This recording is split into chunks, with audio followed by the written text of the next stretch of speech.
Benkosi cha isibongo sami ngumdletshe igama lami ngiubuzetsheni umsebenzi wami ke kwaba isiphiwo nje sokukhuluma namakhosi umuntu akwenze ngenhlonipho emncane nengonyama endala umdlokombana udla amadoda silapha ke namhlanje entabeni yaseSandlwana balentaba bathi iSandlwana imi njengendlu bathi ke iSandlwana intaba ke balulekileke lena emlandweni ka1879 phakathi kwaMangisi kanye noZulu yebo ke kwakuxatshenwe phela ke kuliwa kodwa kukulwa kwakhona kuyaye kumangalise kuyaye kube ukuthi amabutho engonyama ucetshwayo kaMpande yiwona anqoba enqoba aMangisi sizwe esasingakaze sinqotshwe emhlabeni wonke jikelele kodwa ngalolu suku lomhla zingama22 ku1879 kuyolenyanga uZulu wanqoba lapha eSandlwana ukuza kwethuke lapha bakwethu singathi ngokwesintu sizothi kokhokho bethu ababephakwe ingonyama awu nasenzela umsebenzi omkhulu ngoba nakho njengesizwe sisekhona nobukhosi sisenabo nathi sisenawo nalowo mhlaba noma umncane abelungu bazenzela ngalomhlaba wethu kuba sinomhlaba wethu nje obunjalo ngabe phela ayikho intandane akekho hlupheka bawuthwela kwaZulu alifelwa konyana engikubuka kakhulu ke nonyaka osomlando bathi kuqondene nanga 1879 umhla ka22 wangolwesithathu njengoba namhlanje umhla ka22 ngolwesithathu sibubonga ubuhlakani bengonyama esesihlalweni namhlanje ethe noma uphakathi nezinsuku kodwa kuqondaniswe ngoba qondene Wednesday uqondene u22 kulonyaka esibuyo lokho bekuyinto enkulu yomesibili okubaleke kulomkhosi namhlanje nokuhlukile ukuthi ingonyama ucetshwayo ngesikhathi iphakalempi kwakusukwa emkhosini woswela ngoDisemba futhi yeza lapha impi yenkosi isathwela amandla ukuthi iphume emkhosini omkhulu woswela enye uyomthelelo omkhulu owenza ukuba uZulu anqobe nanamhla ke ngokuqala ke ingonyama ehlezi esihlalweni namhlanje na iza la kuqondene kanje insuku nenyanga kodwa isuka emkhosini woswela esithi ke bonke abantu bakwethu abakubeke emqondweni ukubaluleka kwalolu suku bakubeke emqondweni ukuthi okhokho bethu ababela siphuma kubo sonke uma uza kwethula ukhokho wakho nawe bathenjini uyakuthokozela nje ukuthi isithunzi esishaya lapha sishaya lapho yena alala khona. Ngakho-ke ingakho ingonyama agcina ingonyama endala uMdlokombane abiza le ntaba isandlwana ukuthi intaba engcwele, ethi ngoba uNkulunkulu wehlele othini uZulu wehlula abamhlophe ongqondongqondo bezempi bephethe lonke uhlobo lomshini ongalucabanga. Ebisithi-ke ingonyama endala saba qhwagaza umhlaba inyanga eziyisithupha phela sasishaya isiqhwaga esesinqoba umhlaba wonke. Shuthi-ke kusukela ngoFebruary, March, April, May, June, July yithi esasiphethe. Baqala-ke sekuphuma kumhlaba khishwa neyiboshwa-ke sebethi-ke akuyocoboshiswa-ke undi lapha-ke balushisa khona ngoba nakhona yayingasaphakiwe, yabonakala nje phela sekuthiwa nanzi impi. Lena yayiphakiwe yabikwa emakhosini yanikwa imiyalo yachelwa kwenziwa konke okwakwaZulu. Ngakho-ke sithi nje awu siyabonga uNkulunkulu mayesasigcinile siyabona lolu suku. Mina-ke njengoba uZetsheni ngijabulela ukuthi 1979 unyaka engaqala ngawo ukuzalana ngihamba naso isilo ngabonga amakhosi khona la, ngaphinde ngayobonga amakhosi ngaleya eRock Drift. Kungumlando kimi ukuthi ngaqala uza lapha ngo-1979 kuphela ikhulu leminyaka lempi yalwa, njengoba namhlanje sekukhulunywa cishe ngaphezulu kwama40 neminyaka ethile noma 46 mhlambe kungaba njalo, angihlanganisi ke minibalo masinyana, kodwa ngaqala ukubala ngo-1976. Kuyintokozo ukuhlangana kwabantu bembube eSandlwana, intaba yamaZulu engcwele equkethe umlando wesizwe ongasoze wabuna. Ngithokoza kakhulu Silo esikhulu ngamabutho akho.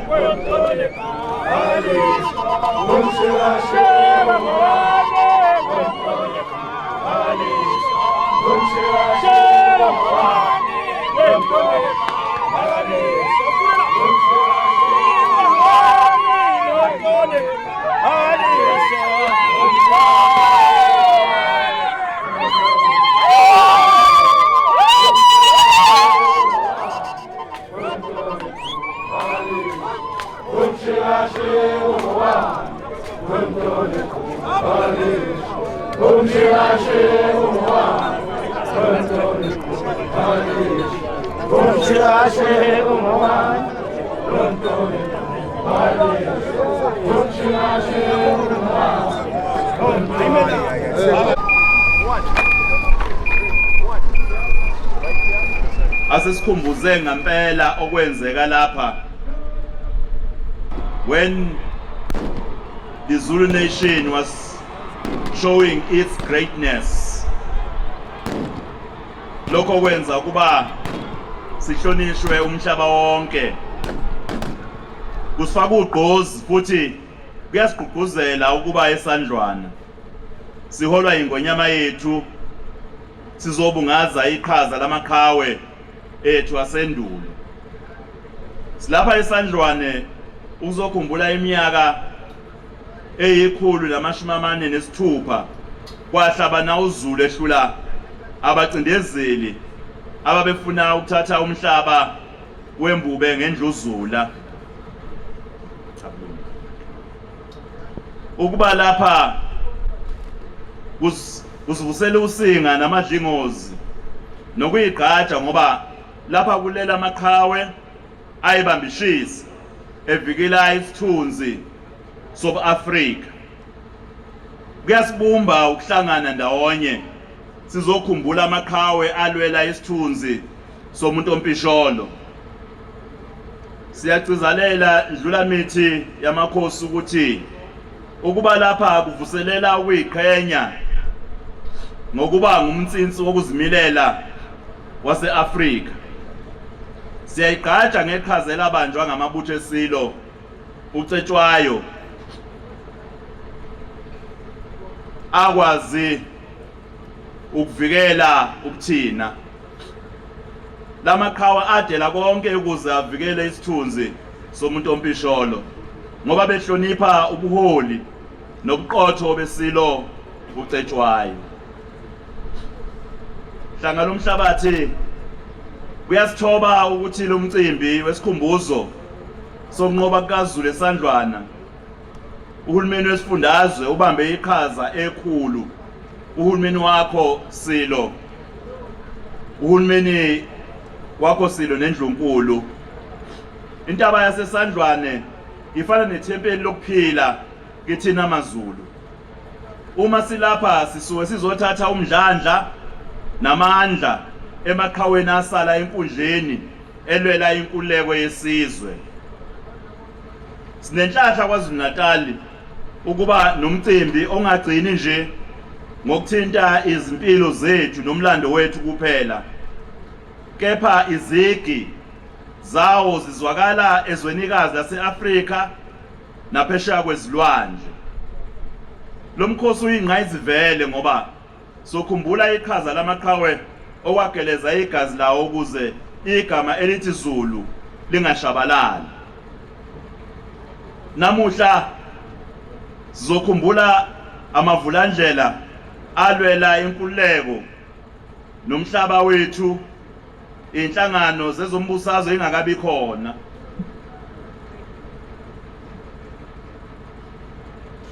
Ukulwelwa kwawo inkululeko kwavuthela inhlansi yenkululeko eAfrika yonkana.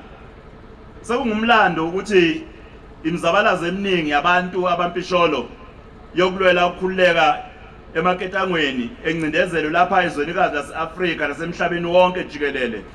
Ugqozi lokulwela inkululeko lwaqhamuka ekunqobeni kukaZulu eTalabha Mangisi empini lena esihlangene ngayo namhlanje. Empeleni iqiniso lithi kulempi yaseSandlwane uZulu wayelwela wonke umuntu ompisholo lapha ezwenikazi lase-Afrika nasemhlabeni wonke jikelele. Lokhu engishoyo kwafakazelwa ukuhambela kwalomgubho kamongameli wase-Uganda ongafihlanga ukuthi imizabalazo eminingi yenkululeko ezwenikazi lase-Afrika yacijiswa amaqhinga kanye nokuvelela kukaZulu eSandlwane. Ngingabala umzabalazo wenkululeko eKenya owawubizwa ngokuthi iMau Mau. Ngingabala imizabalazo yamazwe afana noZimbabwe owawubizwa ngokuthi iChimurenga. Unqoba kukaZulu eSandlwane kwavuselela ithemba elisha eAfrika ngoba kwacaca ukuthi abacindezeli bayanqotshwa yize behlome ngezikhali zesimanje. Namuhla sizothatha amandla sifake ugqozi olusha emkhankasweni wethu wokuvuselela ithemba elisha nokwakha isizwe esisimeme esingenabo ububha esinenhlonipho nokuzwana. Silesikhulu uZulu wayengekanqobe ukuba wayengabumbene, kodwa uZulu wanqoba ngoba kwakukhona ukuhloniphana, kwakukhona ukulalelana. Abakhuzi bempi mabekhuza bethi kushonwa ngapha kube khona ukubambisana. Lolu suku lungolukhethekile emlandweni ngoba isizwe samaZulu sakhombisa ukuthi singanqoba ukucindezela inqobo nje uma sibumbene. Hi, so I'm Major Tom Sobik. I'm Officer Commanding B Roxdrift of 1 Royal Welsh. And we're here today to commemorate the 146th anniversary of the Battle of Isluanda and then tomorrow the Battle of Rorke's Drift, where 146 years ago our both countries fought fiercely on this kind of holy battleground. And for us to visit every year is a mark of, one, respect for our ancestors who lost their blood, but also a respect for your ancestors. And now we can share and stand side by side together in an act of reconciliation and peace, which really makes us better as both militaries, but also as nations. Ngiyabingelela mfowethu Mthiya, ngiyabingelela abalaleli emakhaya nababukeli emakhaya. Igama ngumuntu omuhle uBhiwa kaKhawula, ungqongqoshe wezemidlalo ezobuciko namasiko kwaZulu Natal.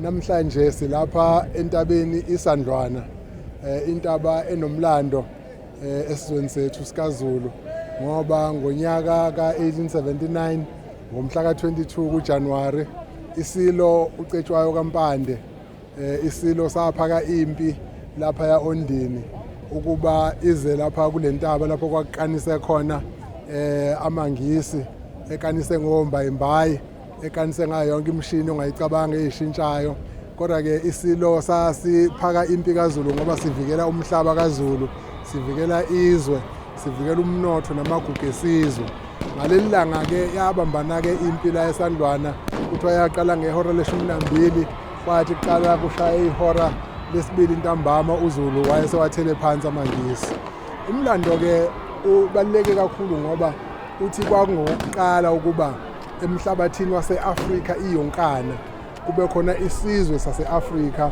esinqoba impi yamangisi ngakho ke ngaleli langa uZulu wamela iningizimu Afrika wamela iAfrika yonke kulokho okwenziwa ngabamhlophe iimperialism ukuqonela abantu abampisholo izwe labo nomhlaba wabo namagugu abo nomnotho wabo endaweni yaseAfrika kungalesi sizathu kokwaze kwathi uQueen Victoria ngokwethuka ukuthi kwenzekeni kwaZulu wase efisa ukuthi abonane nalenkosi eyenze isimangaliso singaka eAfrika ukuba ihlule impi yakhe eyayaziwa ngokuthi the mighty British Army ihlulwa njengabantu bakwaZulu baseAfrika isiloko uCetshwayo kaMpande sabe sesigibela umkhumbi lapha esikhaleni senkosi lapho sabe sesiya khona phesheya sathi eXhinti lapha eKapa sase siya phesheya siyobonana noQueen Victoria ngenxa yesimanga esasenziwe uZulu ukuba avikele umhlaba nezwe kulentaba iSandlwana ngo1879 ngomhla ka22 kuJanuwari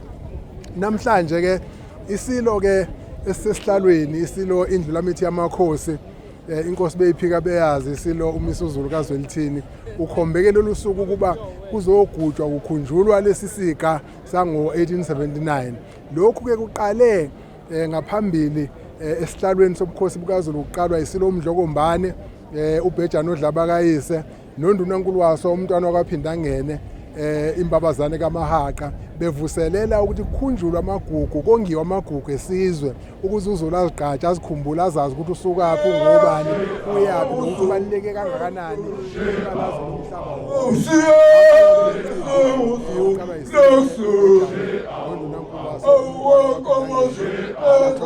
isilo sesihlalweni sisaqhubeka lo mcimbi ukuthi leli gugu naleli sikaZulu. My name is Douglas Rattray. I'm from Fugitive Drift, which is about 10 kilometers that way south of Isandlwana.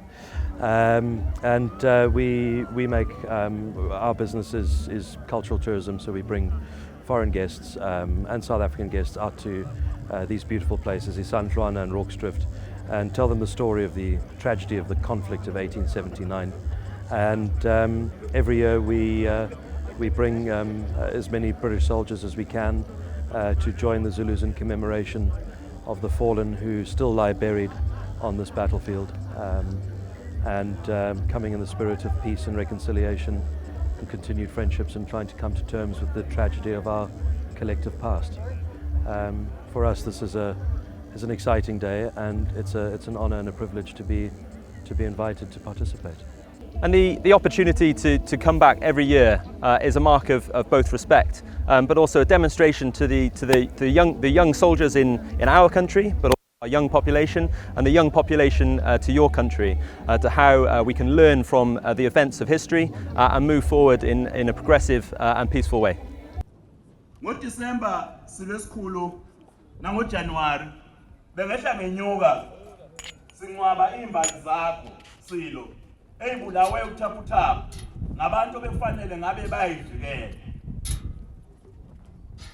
Kuhle ngoba kunamabutho lapha ngangezwe lakhe esiwanxusayo ukuthi avikele abantu besifazane nezingane kubahlukumezi futhi ashumayele ivangeli ezinsizweni lokuthi umuntu wesifazane akabulawa kodwa uyavikelwa futhi ahlonishwe.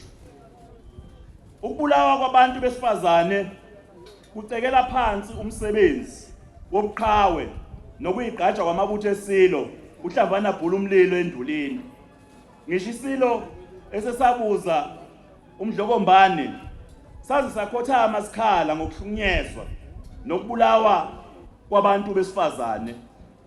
Inkosi kaButhelezi umntwana waphinda angene, umntwana Mangosuthu wahamba emazwini kaMdlokombane enxusa ukuba sonke sivikele abantu besifazane nezingane njengoba sazi ukuthi isilo esibuzile sasikumelele lokho. Enxusayo namhlanje silo esikhulu ukuthi njengohulumeni wesifundazwe siyacela amabutho nabo bonke abantu bakwaZulu Natal nangaphandle kwaZulu Natal ukuba kube umkhankaso wethu lo wokuvikela abantu besifazane nezingane kulezi hluku nakulezi insolaboya eseyibenzwe isisulu ezibabulalayo zibacekele phansi. Siyacela Zulu Mnyama ondlela zimhlophe ukuthi masihloniphe umlando wamakhosi angasekho nasaphila ngokuthi sipheze ukuhlukumeza nokubulala abantu besifazane. Inselele enkulu ngeyokulondolozwa kumlando walapha eSandlwana neminye ebalulekile esifundazweni sethu.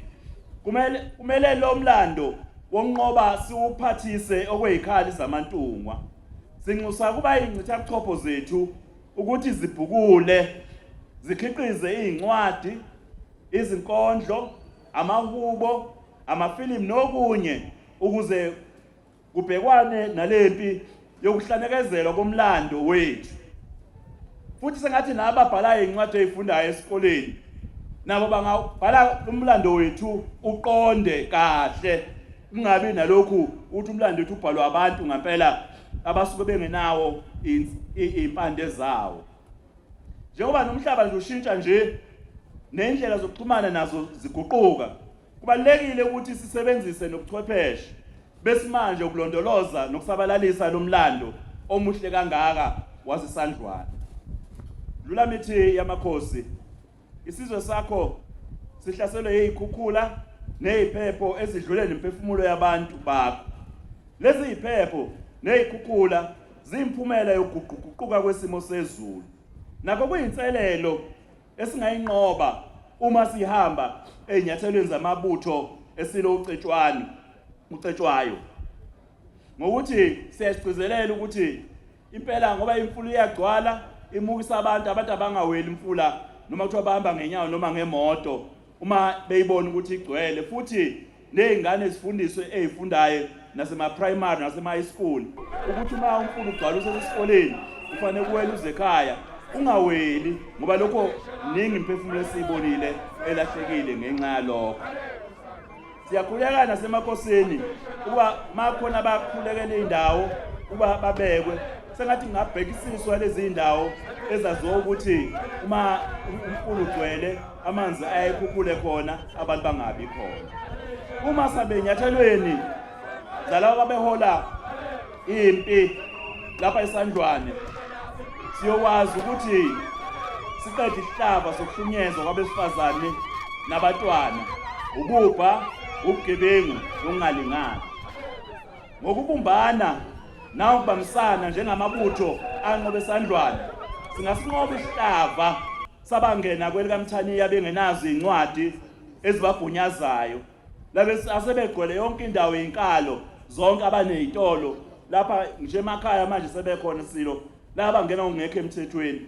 Abaningi baqashiwe emafemini kodwa abantu bakho silo bona baswela amathuba omsebenzi.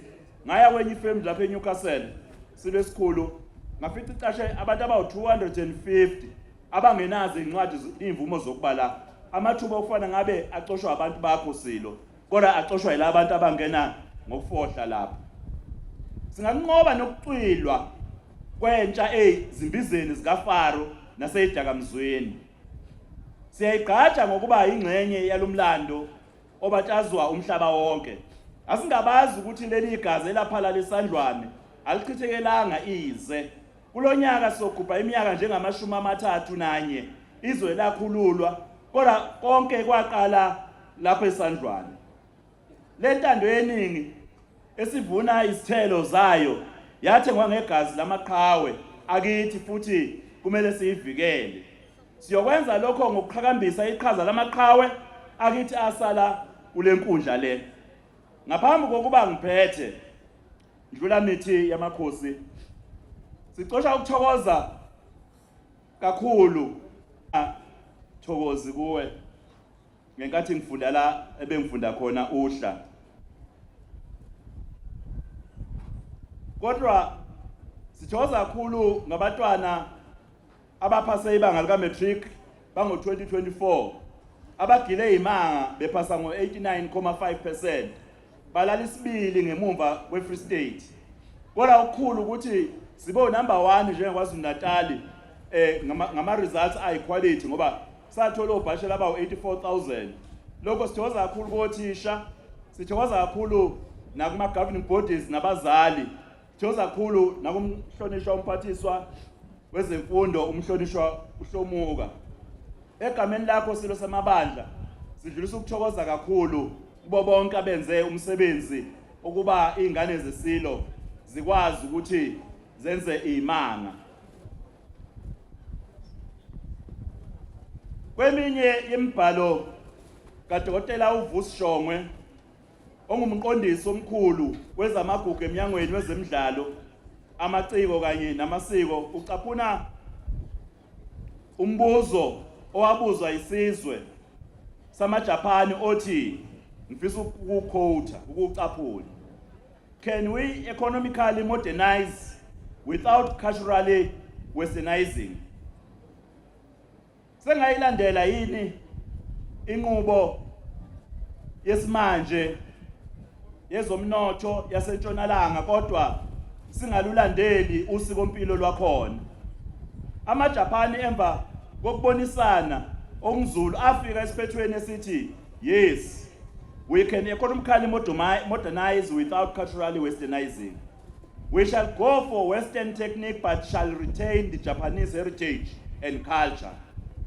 Yebo, sizoqhubeka ngenqubo yesimanje yaseNtshonalanga kodwa ngeke silushintshe usikompilo lwethu kanye nalokho okuyigugu kithi. Kukhulu esingakufunda kumaJapani ngoba iphutha elikhulu umuntu ompisholo alenzile ukulandela usikompilo lwezinye izizwe wabukela phansi olwakhe. Njengoba ePaula uDokotela uShongwe siphelile leso sikhathi. Manje isikhathi sokuqhakambisa amagugu namasiko ethu. Manje isikhathi sokungagcini nje ngokuqhakambisa amagugu namasiko kodwa kube khona esikuhlomulayo ngawo. Just like the Japanese, it is the time we commercialize our heritage and culture to leverage economic development. Asingagcini nje ngokusina siphakamise unyawo. Aluphakame unyawo kodwa uma selibuyela phansi alwenze umehluko empilweni zabantu. Isibonelo lidlula ngesivinini iqhaza elibanjwa ukuhlela kwemicimbi yeingoma efukuleni iminotho yeindawo zasemakhaya. Into enhle ngeingoma ayigcini nje ngokuletha ubumbano kodwa zibuye zidala amathuba emisebenzi entsheni yethu. Ngaphandle kokukhetha iphele emasini, mkhulu umnikelo owenziwa ingoma endaweni yasemsinga. Ngivele ngihleke nje uma uDokotela uShongwe enza isibonelo esihlekisayo kodwa esibalekile. Ubuza ukuthi kungani indawo ezifana noMlazi kwaMashu zikhiqiza abantu abacula into engasuke ecokeme ikakhulukazi labo abondlekile. Asikhalele athi ngeshwa yena noma ondlekile ngomzimba wakhe ngoba siyamazi uDokotela uShongwe mkhulu kangakanani. So for me the lessons of Isandlwana and Rorke's here through the tragedy of human conflict. You see the very best and the very worst of human beings. And particularly when you look at the sacred field and you look up at the high ground from which the Zulus advanced to defend their country and defeat their invader, you're immediately drawn to the stories of people like Nchengwa Gamachole Koza, the Zulu commander-in-chief. You're immediately drawn to the stories of these warriors who are willing to sacrifice themselves and lead each other in defense of their homeland. And there, I think, should be pride taken in that. This battlefield represents the greatest defeat that Britain would ever suffer in her entire colonial history. What you're seeing here from a military point of view is one of the best examples of skill and command in military history that the Zulus pulled off on this day. 3 brigades deployed over a distance of 5 miles, involved in a double envelopment maneuver that saw a modern British Army destroyed in under 2 hours while sustaining horrific casualties. I don't think there's an army on earth today that could pull off that maneuver. It's an extraordinary thing, and I think that these battlefields are so underappreciated. You know, the story of the courage of South Africans, and yes, the story of the Zulu people here, arguably the greatest sub-Saharan empire ever to exist.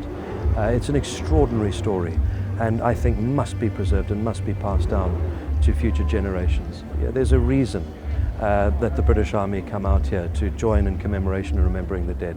There's a reason that so many foreign tourists come to walk these battlefields. There's a reason that the letter Z stands for Zulu in every cockpit of every aircraft in the world. There's a reason that when you ask a British person to imagine a warrior of Africa, they think of a Zulu. And I think it's a tragic story, and it's a conflict that shouldn't have happened, but we must come to terms with the fact that it did happen. And how are we going to live together going forward? Do we go our separate ways, or do we come together on fields like this, on days such as this, and do we join our hands in prayer, pray for the dead, and pray for a lasting peace? I think you will find that when you do the reading, that the British soldier of 1879 and the Zulu warrior of 1879 had a lot more in common than they did apart. And I always think to myself, and maybe I'm being naive, that had these people not been forced into war by the wheels of history, would they have been friends? Makes you quite sad to think. But you know, these beautiful places, I think they must be protected and preserved for generations to come. I think the preservation of this day, as you see, we are here today, and it's all over. The message is carried across. Everyone is able to understand. It's important that we encourage even those who are authors to write more books so that the history will not be distorted. It's important that even those who are participating in drama, in televisions and in radio, it's important that they have some stories around our history, which will help to preserve the history and the legacy of the Zulu nation.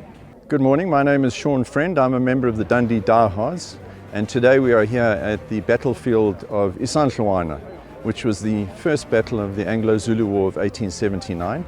Behind me you can see the mountain, the little mountain the Koppie called Isandlwana, and it was here where the British Army invaded into Zululand to wage war against the Zulu nation.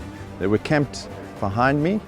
The Zulu army came from Ulundi to the east, about 25,000 Zulu warriors, and attacked the camp on the morning of the 22nd of January 1879. They overwhelmed the British force and killed many, many British soldiers.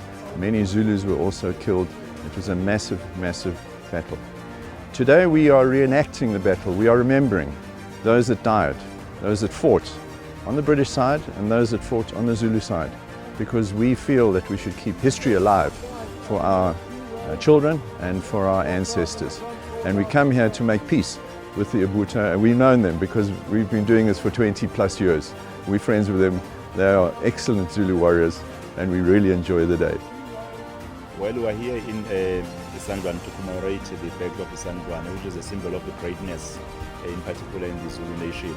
It's a message, it's a strong message, in fact, that we receive from this holy mountain of Isandlwana, because that is where the Zulus were able to show the greatness of unity.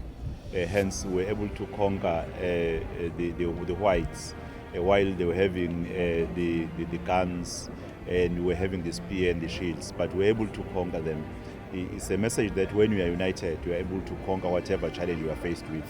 And it's a call to the KwaZulu-Natal people and the Africa at large that let us unite so to fight against GBV and femicide, to fight against crime, to fight poverty, to ensure that we are a nation that is forward-looking in fact, in particular, our youth on the issue of FYR and the artificial intelligence, is important that in such occasions, we should be able, in fact, to refocus ourselves as a nation to a direction in which the world is actually taking, so that we're not left behind when others are seen ahead and ourselves as a nation were left behind. And you must know that the Battle of Isandlwana was a source of inspiration for the struggle that started in 1912 and in 1975, because not the politicians, in fact, started to fight for the liberation. Amakhosi Silo Cetshwayo, who was also trying to preserve what Ilembele Malembe Khalipha did to found the Zulu nation, and was preserving our identity, our culture, our heritage, protecting our land. Is an important occurrence, in fact, which must translate a message to everyone in KwaZulu-Natal, that let us help our youth to have a prosperous future. Let us unite to fight hunger. Let us unite to fight all the social ills in the province, so that we will be a prosperous province. Baswe matongo benogqilemane inzima lemnyama ebengabende bezingwe yabona zingwenyama ibiqhutshwe ngumseleni benonongalaza bethi ifanele kuyosika ihlanga emkhwethe bethi yekeleni yebo ubumnyama babuye sabeka ifanele ucela imvula nkosinkulu unqabela abantu ukudonsa uma zaphuma embotsheni umtshezi sibuqe sifulele ngamahlamvu yebo ngasendonda kusuke lo msindo ukuthi lingongowani uba ngabasetengweni nabakwakhinya ucokozelela ngabasetengweni nabakwakhinya becokozelela indlondlo yebo nyako kantshana bethi indlondlo lena yebo ngawubhula amaphiko zonke izidlondlo yebo ziyawubhula amaphiko usingelizela senhlungwane ngompumpuluzo amavaka senkwekwini nawasendlondlweni abaleka bhangazeka ikhabela imile lodwa nangasenhlungwane onke amakhaba amele zicacelekhu thambekeka wena waliwayo thambekeka usintambana nangeziyembezi mhla yodabula kwancangaza abafazi bakwancangaza bayolala esibayeni njengamathole kazamathole ayolalaphi ewadlulisa kumlaba yebo bezalokhwani wafika umnika inyanda emkhonto wathi uzubagwaze nasemehlweni mntakandaba inyathi kandaba empondo zimakhenkenene abayivimbe ngamaphande emkhonto bethi umhlathuze kayisekuwela wathi sewuwela hola ngamakhanda amadoda washikizela yebo mashikizela omnyama edondolozola ngenhlendla yakhe yebe bimathatha impi yakhe wayibuthisa endlwayini wayihlaba zonke kanye namatholazo wathi waziyekele lezo mntakandaba ezikanyoko ngezikalangazana hlanga lamakhosi wela wendlo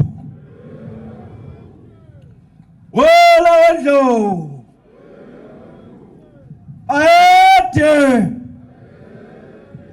angalamakhosi. Ngiyathokoza kakhulu ningahlala phansi nabesilo. Ngiselapho ninabesilo ngizawuthi nje fahla ngiyazi ukuthi umhlaba ulinde ibhubesi ukuba liphefumule likwazi ukuthi nizwe ukuthi lithini, ngoba niyazi kuningi osekwenzekile lokusagcinana.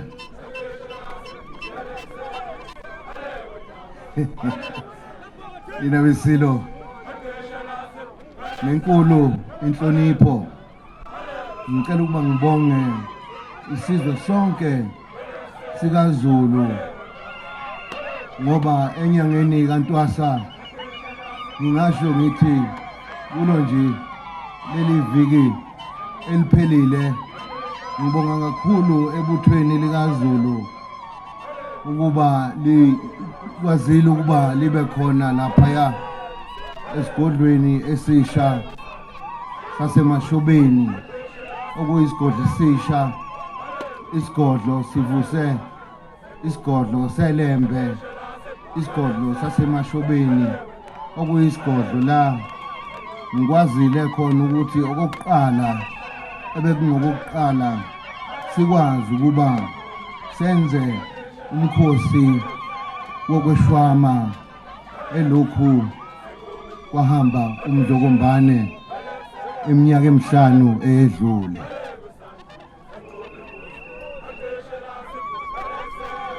Mina besilo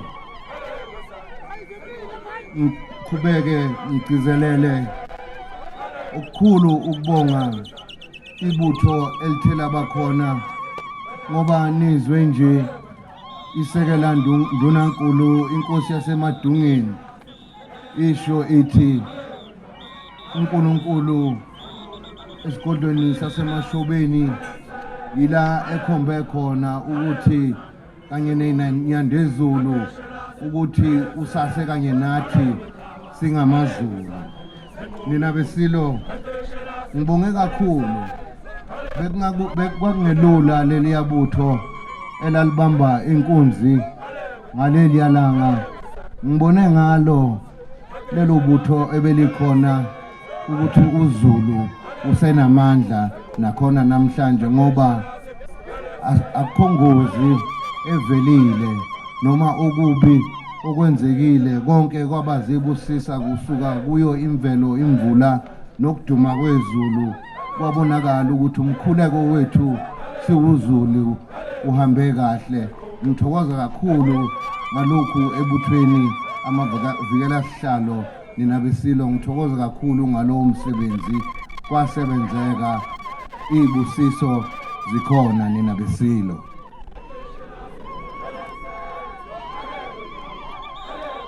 Nina besilo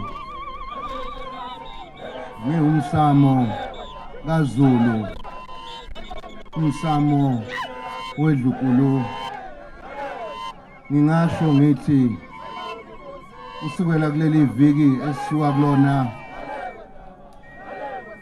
ngiyanethembisa konke kuzibusiso kuhle kakhulu. Ngiqhubeke ngithi umkhosi wokweshwama ubaluleke kakhulu lo mkhosi. Angazi ukuthi uNkulunkulu yini asibonisa yona noma zona inyandezulu ngoba lo nyaka ufane ngqo nonyaka ka1879 mhla uZulu unqoba entabeni engcwele.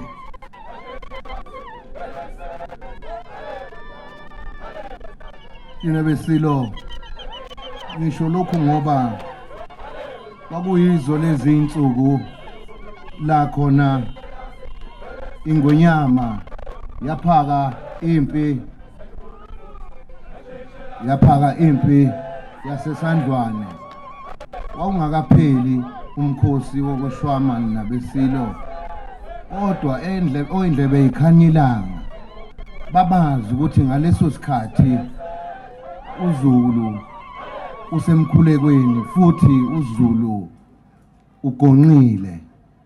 Bathi abasihlasele sisemkhulekweni.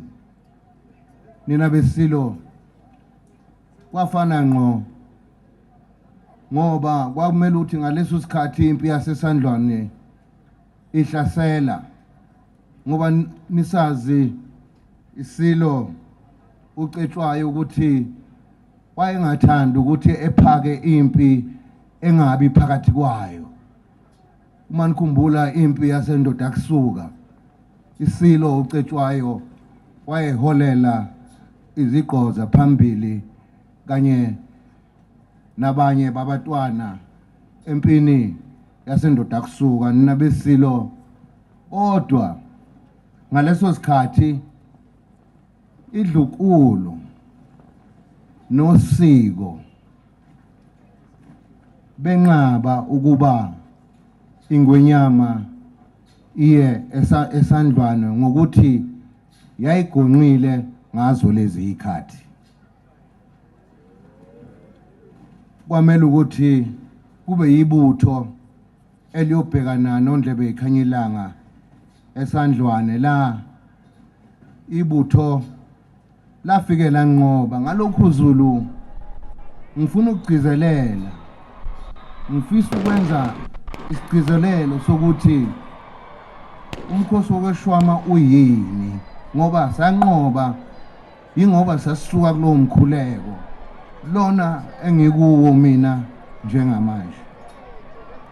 ngamafuphi nina besilo umkhosi wekoshama awuphelile usaqhubeka konke okusenzekile kuyakhomba futhi kuzinkomba zokuthi inyandezulu noNkulunkulu esimkhonzayo namanje usasekanye nathi konke kusahamba kahle nabesilo ngokomthetho nina besilo ngoba nje umkhosi kade kuleli viki eliphelile akumele ngabe ingwenyama ilapha kodwa ngenxa yokuhlonipha isandlwana uphoxekile ukuba ngibe lapha ngalesi sikhathi ngigonqile ngoba idlunkulu ngoba ngiphethe nje kodwa nami ngiphethe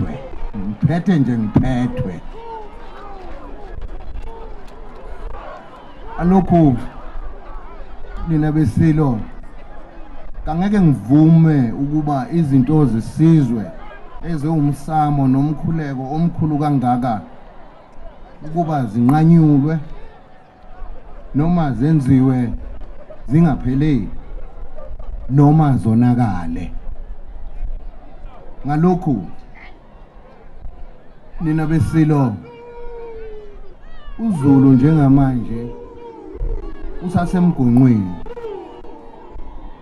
emva kokuba sesishise lokho kuthiwa uthi ukushiswa kuthi lapho uZulu usuke sekushiswa inhlambelo nakho konke obekade kusetshenziswa emkhosini esisuka kuwo ila kushiswa khona esibayeni la khona futhi uma sekushiswa uthi kumele ukuba isizwe siphinde futhi sihlangane esigodlweni sasemashobeni ukuphothula lowo msebenzi ngoba uyobe sekuhlola ukuhlambuluka nokuqala unyaka omusha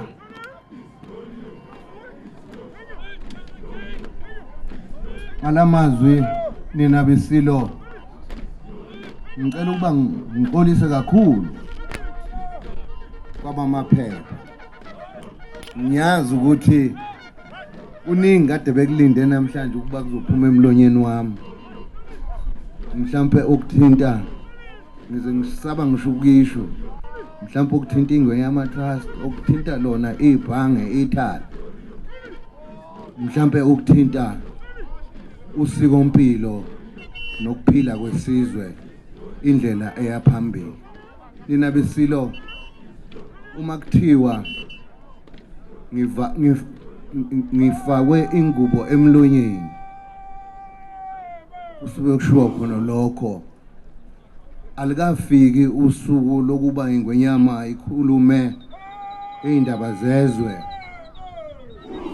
njengamanje kulesi sikhathi ngisakhuluma nje ezomndeni kodwa ezokubuswa kwezwe ngoba ningizwe kahle ezokubuswa kwezwe hayi umbusazwe ilaba abalapha emva kwami abahlobo bami umbusazwe ke ngapha ngemuva ngisho ukubuswa kwezwe nesizwe asikafiki isikhathi sokuba ingwenyama ikhulume lokho kumele ukuthi kuze kushe uthi uma sekushe uthi engicabanga ukuthi ngokunithembisa nabesilo umama uBoyce ngobe khona ukuvula kweParliament ngicabanga ukuthi kuyobe kuyithuba elihle ngalelo langa lokuba zikhulunywe lezo indaba ngokuvula kwesishamthetho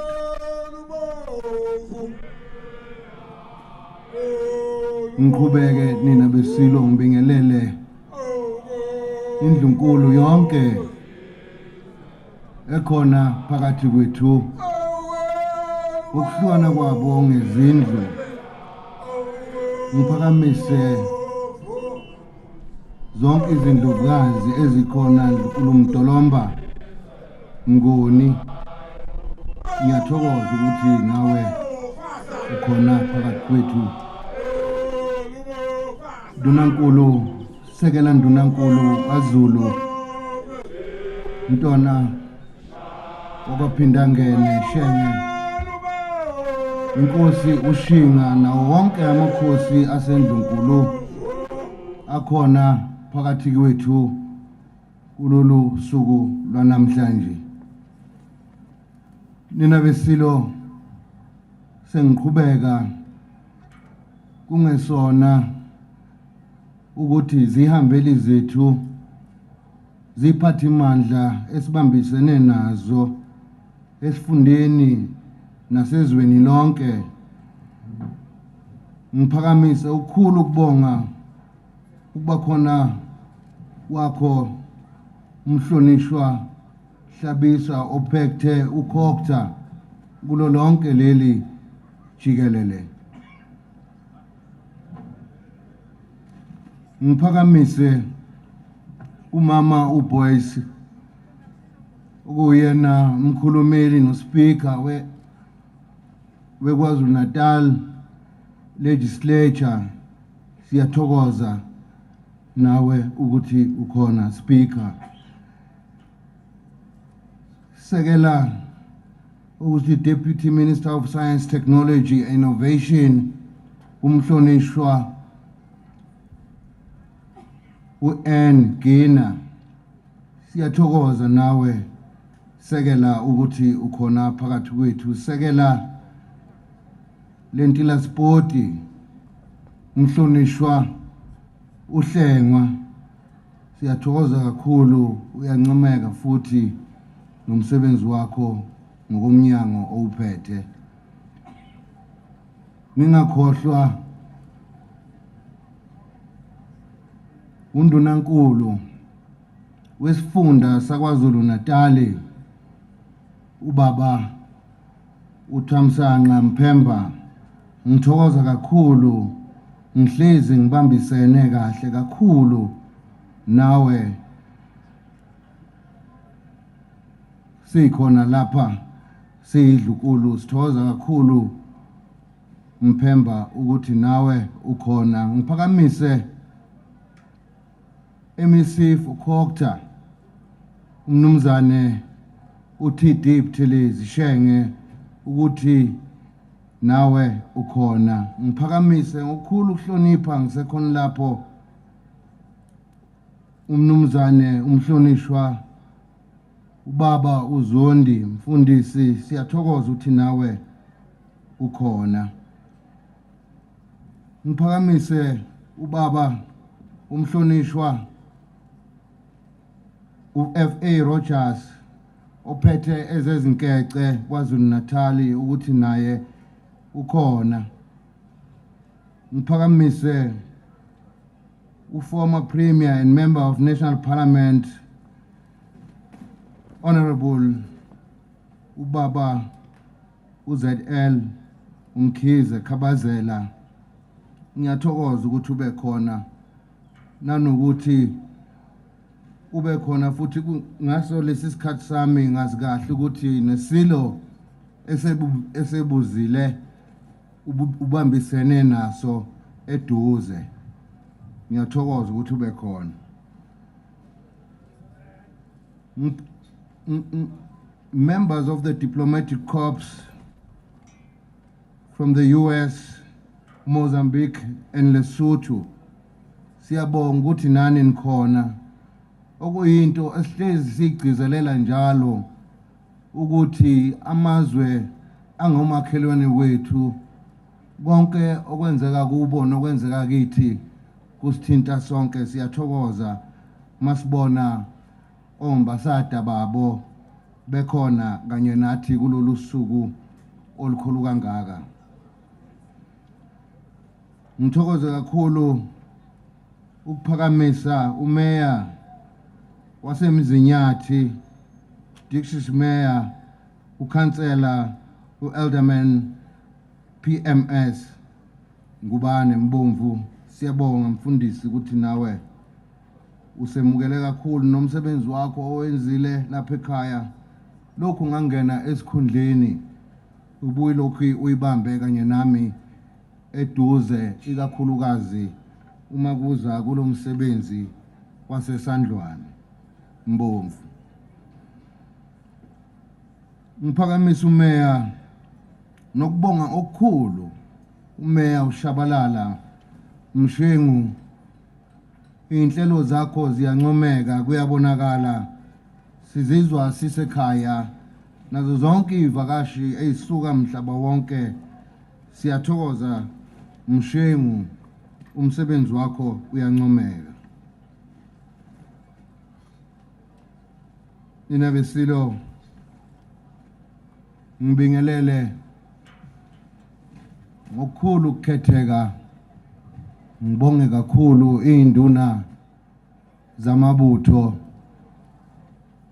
umntwana wakwaminya nawe Njomane Mhlongo. Ngiyathokoza ukuthi impi ihlelekile. Ngibingelele kakhulu ibutho likaZulu elingumavikela sihlalo Nina Besilo.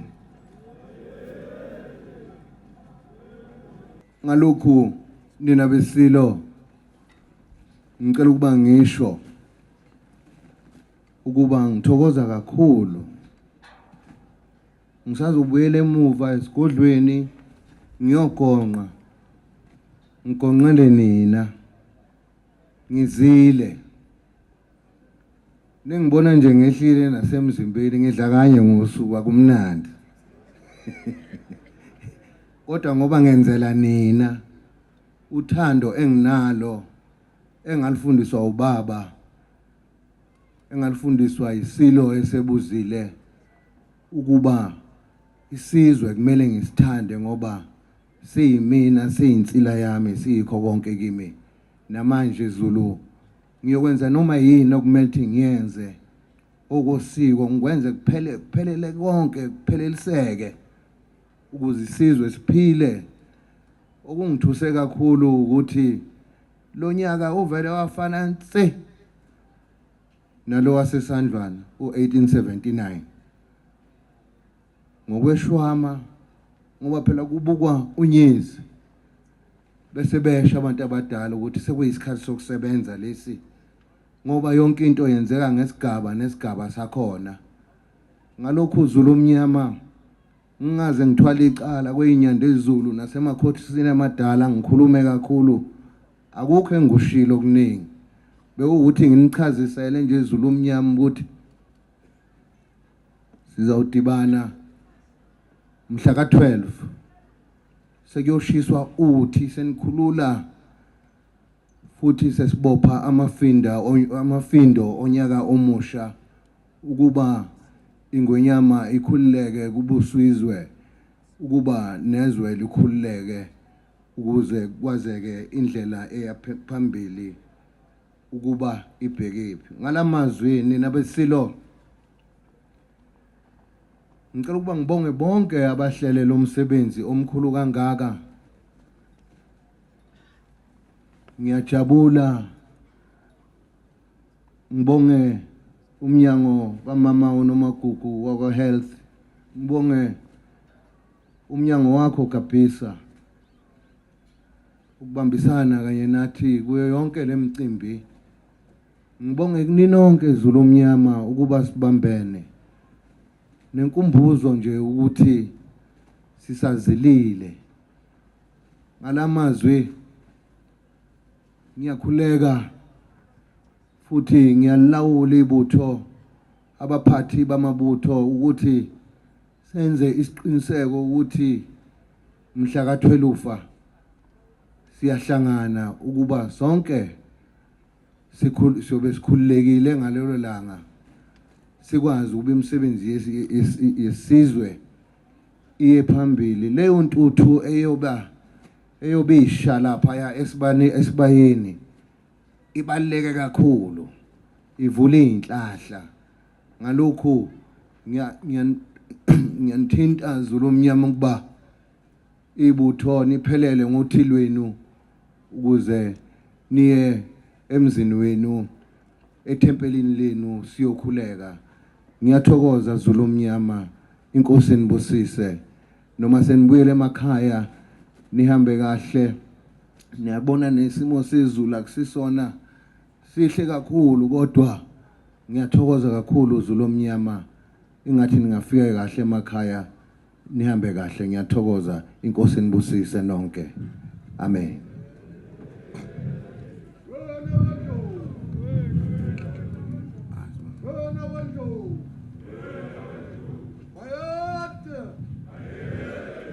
Imbaba lethu ngamadoda lapha ehlathini eBhalitho ngetshela umlabalaba elalingaziwa umuntu lawadida amadoda lamdida ubiyela umqaphe ngonyama ladida ujika ezalwa kaXaba. But I think when it comes to development, not only this area, the province is our focal point, the entire province. That is why when you drive to a road that leads to here from Kandla, you see there's construction there. And in other areas, you see there's construction. There are priorities of the province in which every area is listed. And in terms of the development, there are a lot of discussions which are taking place about some development that is supposed to take place in this area and in other areas.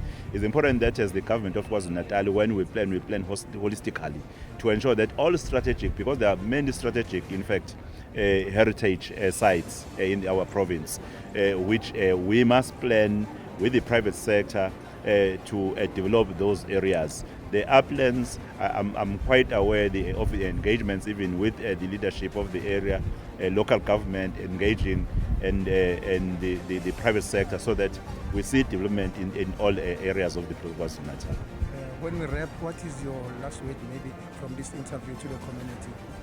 Let us unite as the people of KwaZulu-Natal. When we are united, we will stop gender-based violence and femicide, we'll stop crime. Our economy will actually grow, and job opportunities will be available if we unite as a province, if we cooperate, we work together to support government, to support all structures. When we unite and meet and call the strategic leaders in the communities, they will be able to even address issues that in fact bothers our communities.